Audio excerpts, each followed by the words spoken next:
Hey there, Pastor Caleb here in the study, and today we're going to be talking about conflict and what it looks like to fight well.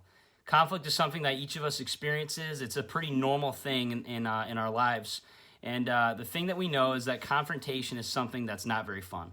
Very few of us like to go to someone who's offended or harmed us and to go to them and to talk to them about it. It's much easier to just kind of let it go by the wayside. And so today we're going to be talking about the reality that conflict is going to happen. And conflict, it can be a catalyst for growth or it can be for destruction. And so as followers of Jesus, how can we fight well? Jesus talks about this in Matthew chapter 18, verse 15. He says this, "If your brother sins against you, go and tell him his fault, between you and him alone.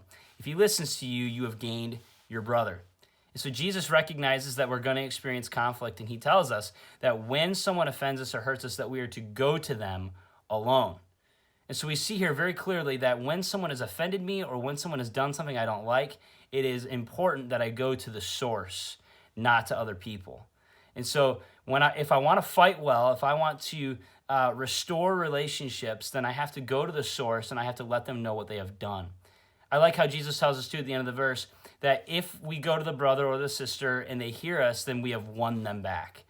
So the point of conflict, the point of confrontation is simply restoration.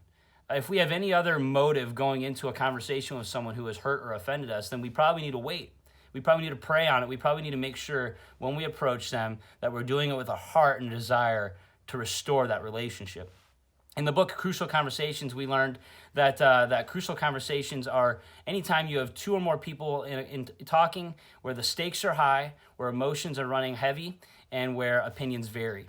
And so we've all been there. We know what it's like to have a differing opinion. We know what it's like when our emotions run high. And when these things happen and when someone has offended us, we tend to go there. And so what we want to do is we don't want to go to two extremes. One extreme says, I'm not going to confront them because I don't want to be enemies with them and I don't want it to go poorly. The other side says, I'm not going to say anything and I'm just going to deal with it. I'm just going to keep it in. And the problem here is that confrontation is a necessary thing in our relationships if we want to grow.